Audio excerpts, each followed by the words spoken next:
Friends, welcome back to our channel Wealthy Life. Wealthy ലൈഫിൻ്റെ ഇന്നത്തെ വീഡിയോയിൽ സ്റ്റോക്ക് മാർക്കറ്റ് റിലേറ്റഡ് ആയിട്ടുള്ള ലേറ്റസ്റ്റ് അപ്ഡേറ്റുകളും അതുപോലെ തന്നെ ന്യൂസുകളുമാണ് കവർ ചെയ്യുന്നത്. വീഡിയോയിലേക്ക് കടക്കുന്നതിന് മുൻപേ വെൽത്തി ലൈഫ് എന്ന ചാനൽ നിങ്ങൾ ആദ്യമായാണ് വിസിറ്റ് ചെയ്യുന്നതെങ്കിൽ ചാനൽ ദയവായി സബ്സ്ക്രൈബ് ചെയ്യുക. For getting instant stock recommendation and regular market update, ചാനലിൻ്റെ സൈഡിൽ നിന്നും സ്വിംഗ് ട്രേഡിന് ആവശ്യമായ അഡീഷണൽ ഇൻസൈറ്റ്സ് ലഭിക്കുന്നതിന് വേണ്ടി ജോയിൻ ബട്ടൺ എന്ന ഓപ്ഷൻ കൺസിഡർ ചെയ്യാവുന്നതാണ്. 16 ഏപ്രിൽ 2021 ട്രേഡിംഗ് സെഷൻ നമ്മൾ പരിശോധിക്കുകയാണെങ്കിൽ അവിടെ SBI കാർഡ് എന്ന സ്റ്റോക്കിൽ നമ്മൾക്ക് 7.61% പ്രൈസ് ഹൈക്ക് കാണാൻ സാധിച്ചു. അതായത് സ്റ്റോക്ക് ഇൻട്രാഡേ ഹൈ ആയി 974 എന്ന ലെവലിലേക്ക് എത്തുകയും സ്റ്റോക്കിൻ്റെ മാർക്കറ്റ് ക്യാപിറ്റലൈസേഷൻ 91,550 കോടി രൂപയ്ക്ക് മുകളിലേക്ക് എത്തുകയും ചെയ്തു. SBI കാർഡ് എന്ന സ്റ്റോക്കിൽ ഇത്രയും വലിയ പ്രൈസ് ഹൈക്ക് ഉണ്ടായതിൻ്റെ പിന്നിലെ ഏറ്റവും പ്രധാനപ്പെട്ട കാരണം പ്രമുഖ ഇൻ്റർനാഷണൽ ബ്രോക്കേജ് ഏജൻസിയായ മാക്വറി SBI കാർഡിന് ബൈ റേറ്റിംഗ് നൽകുകയും ടാർഗറ്റായിട്ട് 1,080 രൂപ പെർ ഷെയർ എന്ന ടാർഗറ്റ് നൽകുകയും ചെയ്തു.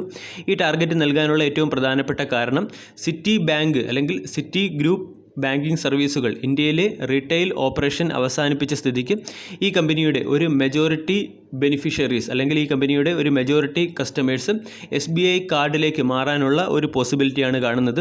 അതായത് 2.7 മില്യൺ ക്രെഡിറ്റ് കാർഡ് ഹോൾഡേഴ്സ് ആയിരുന്നു സിറ്റി ഗ്രൂപ്പിനുണ്ടായിരുന്നത്. ഈ സിറ്റി ഗ്രൂപ്പിലെ ഈ ക്രെഡിറ്റ് കാർഡ് ഹോൾഡേഴ്സിൽ ഒരു പ്രധാന ഭാഗം SBI കാർഡിലേക്ക് മാറാനുള്ള ഒരു പ്രോബബിലിറ്റിയാണ് മാക്വറി പ്രൊജക്റ്റ് ചെയ്യുന്നത്. ഇനി SBI കാർഡ് നമ്മൾ പരിശോധിക്കുകയാണെങ്കിൽ ഇന്ത്യയിലെ second largest credit card issuer കമ്പനിയാണ്. HDFC ബാങ്കാണ് ഇന്ത്യയിലെ ഏറ്റവും വലിയ ക്രെഡിറ്റ് കാർഡ് ഇഷ്യൂവർ. അതുപോലെ തന്നെ SBI കാർഡിൻ്റെ ക്രെഡിറ്റ് കാർഡ് കൺസ്യൂമേഴ്സ് അല്ലെങ്കിൽ കസ്റ്റമേഴ്സ് സ്ട്രെങ്ത് നോക്കുകയാണെങ്കിൽ 11.6 മില്യൺ ക്രെഡിറ്റ് കാർഡാണ് SBI കാർഡ് ഇഷ്യൂ ചെയ്തത്. ടെലികോം സെക്ടറിലെ ഒരു പ്രധാനപ്പെട്ട സ്റ്റോക്കായ വോഡാഫോൺ ഐഡിയ റിലേറ്റഡ് ആയിട്ടുള്ള ന്യൂസ് അപ്ഡേറ്റ് നമ്മൾ പരിശോധിക്കുകയാണെങ്കിൽ 7 April 2021 department of telecom communication Vodafone ഐഡിയയ്ക്ക് ഒരു ഷോക്കോസ് നോട്ടീസ് നൽകിയിരുന്നു. ഷോക്കോസ് നോട്ടീസ് നൽകാനുള്ള കാരണം വോഡാഫോൺ ഐഡിയയുടെ 7 ഓപ്പറേറ്റിംഗ് സർക്കിളിലെ licence fee department of telecom communication Vodafone Idea pay ചെയ്തില്ല എന്ന കാരണം കൊണ്ടാണ്. 15 ഏപ്രിൽ 2020 വോഡാഫോൺ ഐഡിയ ഈ ലൈസൻസ് ഫീസ്, അതായത് ഇൻട്രസ്റ്റോട് കൂടി ലൈസൻസ് ഫീസ് പേ ചെയ്തു എന്നുള്ളൊരു വാർത്ത വരുന്നുണ്ട്. ഇത് വോഡാഫോൺ ഐഡിയ റിലേറ്റഡ് ആയിട്ടുള്ള ഒരു പോസിറ്റീവ് അപ്ഡേറ്റ് ആയിട്ട് നമ്മൾക്ക് കണക്കാക്കാം. അതുകൂടാതെ ലാസ്റ്റ് ട്രേഡിംഗ് സെഷനിൽ പുറത്തു വന്ന മൈൻഡ്രി എന്ന കമ്പനിയുടെ Q4 റിസൾട്ട് നമ്മൾ പരിശോധിക്കുകയാണെങ്കിൽ കമ്പനിയുടെ പ്രോഫിറ്റ് ആഫ്റ്റർ ടാക്സിൽ 2.8% ക്വാർട്ടർ ഫോൾ ആണ് കാണാൻ സാധിക്കുന്നത്. കമ്പനി അതിൻ്റെ Q4 റിസൾട്ടിനോടൊപ്പം ഡിവിഡൻഡ് കൂടി ഡിക്ലെയർ ചെയ്തിട്ടുണ്ട്. 17.50 രൂപ പെർ ഷെയർ എന്ന റേറ്റിലാണ് കമ്പനി അതിൻ്റെ ഡിവിഡൻഡ് ഡിക്ലെയർ ചെയ്തത്. ഇനി മൈൻഡ്രി എന്ന കമ്പനി നമ്മൾക്ക് എല്ലാവർക്കും അറിയാം, പ്രമുഖ L&T ഗ്രൂപ്പിൻ്റെ കീഴിലുള്ള കമ്പനിയാണ്. ഈ കമ്പനിയുടെ Q4 റിസൾട്ടിൻ്റെ പ്രധാനപ്പെട്ട ഹൈലൈറ്റ് നമ്മൾ പരിശോധിക്കുകയാണെങ്കിൽ കമ്പനിയുടെ പ്രോഫിറ്റ് ആഫ്റ്റർ ടാക്സ് 2.8% ക്വാർട്ടറിൽ ഡിക്ലൈൻ ആയെങ്കിലും മാർക്കറ്റ് എസ്റ്റിമേഷനെ ബീറ്റ് ചെയ്യുന്ന ഒരു Q4 റിസൾട്ട് തന്നെയാണ് കമ്പനി മുന്നോട്ട് വെച്ചിരിക്കുന്നത്.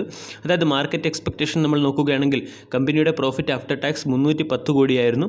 പക്ഷേ കമ്പനിയുടെ Q4 റിസൾട്ടിൽ കമ്പനിയുടെ പ്രോഫിറ്റ് ആഫ്റ്റർ ടാക്സ് 317.3 കോടിയായിട്ടാണ് കാണുന്നത്. അതുപോലെ തന്നെ കമ്പനിയുടെ കൺസോളിഡേറ്റഡ് റവന്യൂവിൽ 4.2% സീക്വൻഷ്യൽ ഗ്രോത്ത് കാണുന്നുണ്ട്. കമ്പനിയുടെ കൺസോളിഡേറ്റഡ് റവന്യൂ 2,109 കോടിയാണ്. കൂടാതെ കമ്പനിയുടെ ഓപ്പറേറ്റിംഗ് മാർജിൻ നമ്മൾ നോക്കുകയാണെങ്കിൽ ഓപ്പറേറ്റിംഗ് മാർജിനിൽ 120 പോയിൻറ്റ് കുറഞ്ഞ് 21.9% മാറിയിട്ടുണ്ട്.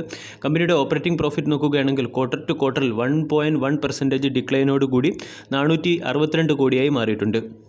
ഇനി കമ്പനി അതിൻ്റെ ഫൈനൽ ഡിവിഡൻ്റായിട്ട് 17.50 രൂപ പെർ ഷെയർ എന്ന റേറ്റിലാണ് നൽകിയിരിക്കുന്നത്. ഇനി കമ്പനിയുടെ മാനേജ്മെൻറ്റിൻ്റെ കമൻട്രി നമ്മൾ പരിശോധിക്കുകയാണെങ്കിൽ കമ്പനിക്ക് വരും വർഷങ്ങളിൽ, അതായത് എസ്പെഷ്യലി ഫിനാൻഷ്യൽ ഇയർ 2022 നല്ല രീതിയിലുള്ളൊരു പെർഫോമൻസ് ആയിരിക്കും കാഴ്ചവെക്കാൻ സാധിക്കുന്നത്. അതിനുള്ള കാരണമായി കാണിക്കുന്നത് കമ്പനിയുടെ സ്ട്രോങ് ഓർഡർ ബുക്കും കമ്പനിയുടെ സ്ട്രാറ്റജിക് ഇൻവെസ്റ്റ്മെൻറ്റും കൂടാതെ കമ്പനിയുടെ ട്രാൻസ്ഫോർമേറ്റീവ് സർവീസുമാണ്.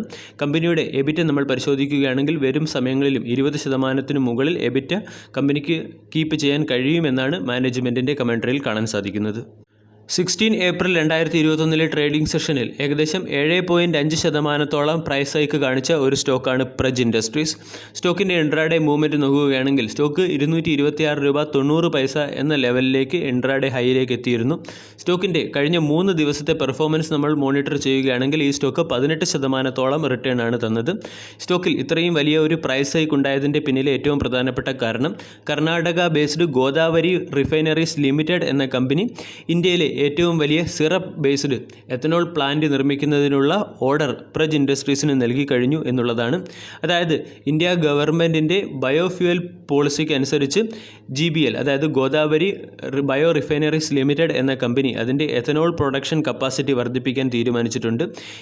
ഇതിനു വേണ്ടി ethanol production syrup based ethanol production plant നിർമ്മിക്കുന്നതിൽ 10 വർഷത്തിലേറെ എക്സ്പീരിയൻസ് ഉള്ള പ്രജ് ഇൻഡസ്ട്രീസ് എന്ന കമ്പനി അതിൻ്റെ പ്ലാന്റ് നിർമ്മിക്കുന്നതിന് വേണ്ടിയുള്ള ഓർഡർ നൽകി കഴിഞ്ഞത്.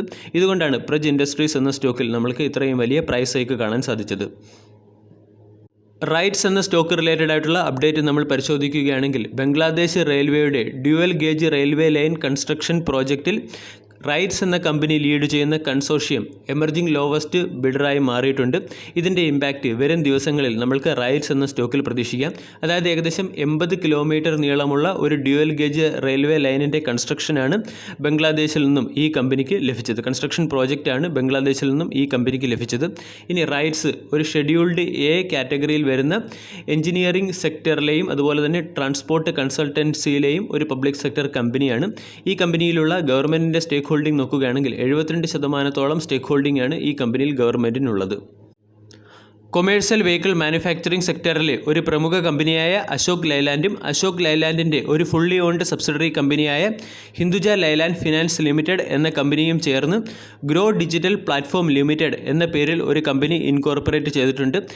ഗ്രോ ഡിജിറ്റൽ പ്ലാറ്റ്ഫോം ലിമിറ്റഡ് എന്ന കമ്പനി ഫ്ലീറ്റ് ഓണേഴ്സിന് അസോസിയേറ്റഡ് ആയിട്ടുള്ള സർവീസുകളും അതുപോലെ തന്നെ ഫ്രൈറ്റ് മൊബിലിറ്റി ബിസിനസ്സുമാണ് പ്രൊവൈഡ് ചെയ്യുന്നത്. അശോക് ലൈലാൻഡ് റിലേറ്റഡ് ആയിട്ടുള്ള മറ്റൊരു പ്രധാനപ്പെട്ട അപ്ഡേറ്റ്, അശോക് ലൈലാൻഡ് എന്ന കമ്പനി ഇന്ത്യയിലെ ഒരു light bullet proof vehicle Indian എയർഫോഴ്സിന് പ്രൊവൈഡ് ചെയ്യുകയുണ്ടായി, അല്ലെങ്കിൽ ഡെലിവറി ചെയ്യുകയുണ്ടായി. ഈ light bullet proof vehicle Lockheed Martin common vehicle next generation എന്ന വെഹിക്കിളിൻ്റെ അഡാപ്റ്റഡ് വെർഷനാണ്. കൺസ്ട്രക്ഷൻ സെക്ടറിലെ പ്രമുഖ കമ്പനിയായ L&T എന്ന കമ്പനി റിലേറ്റഡ് ആയിട്ടുള്ള സ്റ്റോക്ക് അപ്ഡേറ്റ് നമ്മൾ പരിശോധിക്കുകയാണെങ്കിൽ L&T എന്ന കമ്പനിക്ക് 2 സിഗ്നിഫിക്കൻറ്റ് കോൺട്രാക്റ്റുകൾ ലഭിച്ചിട്ടുണ്ട്. ഒന്നാമത്തെ കോൺട്രാക്റ്റ് നമ്മൾ പരിശോധിക്കുകയാണെങ്കിൽ രാജസ്ഥാനിലെ നിംബാര ഏരിയയിൽ 3.5 മെട്രിക് ടൺ പെർ ആനം ശേഷിയുള്ള ബ്രൗൺ ഫീൽഡ് സിമൻറ്റ് പ്ലാന്റ് നിർമ്മിക്കാനുള്ള കോൺട്രാക്റ്റാണ് ഈ കമ്പനിക്ക് ലഭിച്ചിരിക്കുന്നത്. ഈ കമ്പനിക്ക് ഇതിൽ സിവിൽ, മെക്കാനിക്കൽ അതുപോലെ തന്നെ എക്യുപ്മെൻറ്റ് എറക്ഷൻ റിലേറ്റഡ് ആയിട്ടുള്ള ടാസ്കുകളായിരിക്കും പെർഫോം ചെയ്യേണ്ടി വരുന്നത്. രണ്ടാമത്തെ കോൺട്രാക്റ്റ് നമ്മൾ പരിശോധിക്കുകയാണെങ്കിൽ അത് പവർ ട്രാൻസ്മിഷൻ അതുപോലെ തന്നെ പവർ ഡിസ്ട്രിബ്യൂഷൻ റിലേറ്റഡ് ആയിട്ടുള്ള ഇൻഫ്രാസ്ട്രക്ചർ ബിൽഡപ്പ് ചെയ്യുന്നതിനുള്ള കോൺട്രാക്റ്റാണ്. അതായത് ദുബായിൽ ഈ കമ്പനിക്ക് 2 11 kV സബ്സ്റ്റേഷൻ നിർമ്മിക്കുന്നതിനുള്ള കോൺട്രാക്റ്റാണ് ലഭിച്ചിരിക്കുന്നത്.